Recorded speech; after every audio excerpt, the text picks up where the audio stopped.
A gente está entrando aqui em 2025, mas o campo político já está pensando onde? Lá em 2026. Pois é, alguns governadores querem ali uma vaga na disputa ao lado do presidente Lula, que deve se candidatar à reeleição para um 4º mandato. Eu vou chamar aqui de novo os nossos analistas, aqui Pedro Venceslau, para a gente fazer mais um bate-bola sobre 2026, daqui a pouquinho a Basília vem, mas Pedro, quero começar contigo, porque a gente está falando desse cenário. Você sabe que a gente começou a falar essa edição do 360 falando disso, e a gente não citou, falei aqui de governadores, mas a gente não citou uma pessoa que, se aparecer e deve ser candidato à presidência da República, deve criar ao menos confusão. A gente não falou do Pablo Marçal, Pedro Venceslau, que, olha, causou confusão na Prefeitura de São Paulo,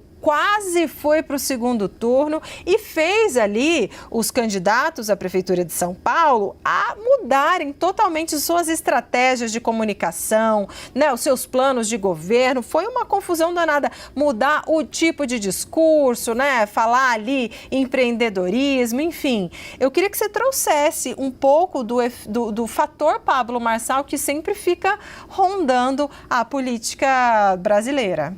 Olha, curiosamente, Débora, agora há pouco, o Leonardo Avalanche, presidente nacional do PRTB, publicou nas redes sociais algo do tipo 2026 está logo ali. Porque o Pablo Marçal está no jogo. Mas agora o movimento mais recente do Pablo Marçal foi abrir uma conversa com o União Brasil. Quando ele terminou a campanha pela Prefeitura de São Paulo, na primeira conversa com os jornalistas, ele disse o seguinte, que ele tinha 2 planos na mesa. Ou disputaria o governo de São Paulo, Palácio dos Bandeirantes, ou a presidência da República, descartando, portanto, a possibilidade do Legislativo, Senado ou Câmara dos Deputados. Mas aí tem outro player no União Brasil que já foi, de certa forma, lançado como candidato a presidente, que é o governador de Goiás, Ronaldo Caiado. Ronaldo Caiado está de férias, eu vou falar com ele, inclusive, amanhã, para falar um pouco sobre os projetos eleitorais. Ronaldo Caiado, que, aliás, um parênteses aqui, é muito próximo do Ratinho Júnior, os dois, ele foi homenageado, o Ratinho Júnior, pelo Ronaldo Caiado na Assembleia Legislativa de Goiás, então, eventualmente, pode até dar jogo ali, mas o fato é que o Pablo Marçal, se for para a União Brasil, vai ter que fazer alguma composição ali. O que ficou muito claro para o influenciador é que não dá para vencer uma eleição nacional para a presidência da República num partido tão pequeno como é o PRTB. Ele chegou muito perto disso aqui na capital, mas uma coisa é uma eleição em São Paulo, outra coisa é uma eleição nacional. Então ele vai... Mas só para lembrar, dá até dá, porque o Bolsonaro venceu, né? Não, ele venceu, mas numa circunstância muito específica, né? 2018, sim, teve a facada, teve a questão do Lula preso. Claro, é sempre possível vencer uma eleição nessas circunstâncias. Mas o Pablo Marçal, aparentemente, vai preferir uma coisa mais estruturada, porque ele saiu grande da eleição pela prefeitura, saiu como nome nacional. Tem uma estrutura de internet que nenhum outro político no Brasil tem, maior número de seguidores disparados. Então ele é um player, mas tem mais um nome ainda, Débora, que a gente precisa colocar nessa lista. O governador de Minas Gerais, Romeu Zema. O Romeu Zema vai terminar o seu 2º mandato à frente do governo de Minas. Também já foi ventilado como candidato a presidente, mas deixou claro que aceitaria eventualmente ser candidato a vice. Então tem uma composição, né? Você tem o candidato a presidente e o candidato a vice. E ainda, tem um outro nome ainda que a gente precisa botar nessa lista. O governador do Rio Grande do Sul, Eduardo Leite. Nesse caso, o presidente do partido, do PSDB, o Marconi Perillo, já deixou claro, ele é o candidato do PSDB. Mas aí eles ainda apostam numa estratégia que não deu certo em 2022 e não deu certo em 2018, a tal da terceira via. Né? Eduardo Leite vai terminar o 2º mandato à frente do governo do Rio Grande do Sul em 2026 e o PSDB, que está em frangalhos, vai tentar viabilizar essa estratégia de criar um outro movimento que seja um movimento de frente ampla contra os extremos.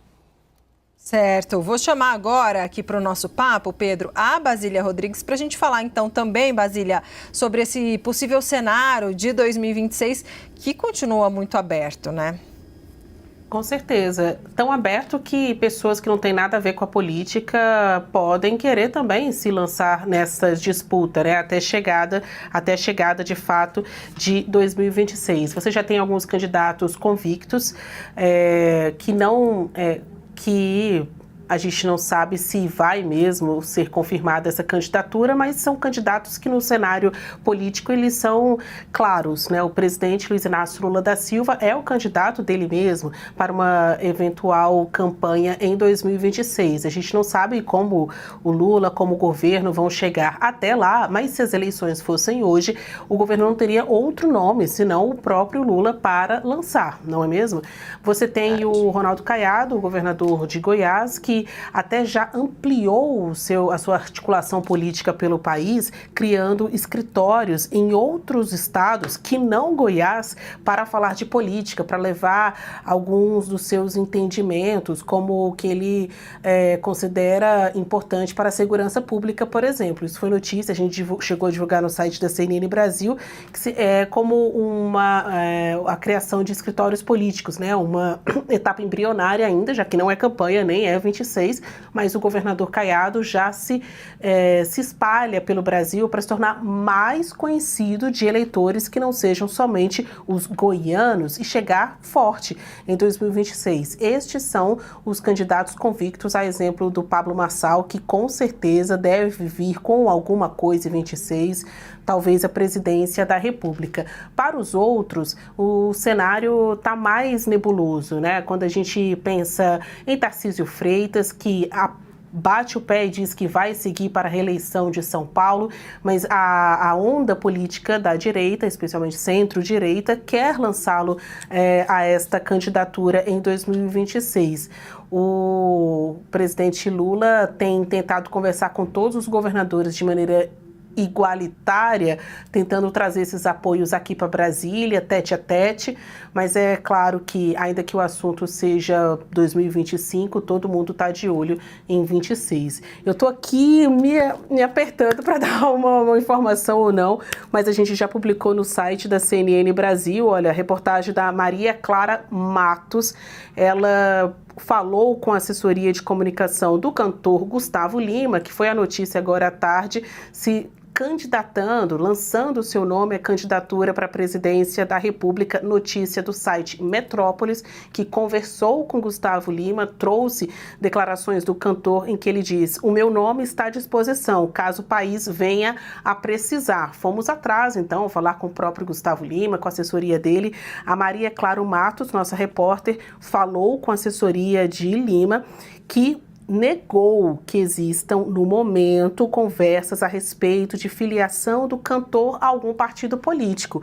E por mais que eu também queira ser presidente do Brasil, antes de me lançar a esta candidatura excepcional, preciso estar filiado a algum partido. Exatamente. Olha, agora eu só fico pensando se durante o comício, um eventual comício de Gustavo Lima, se ele poderia cantar ou não.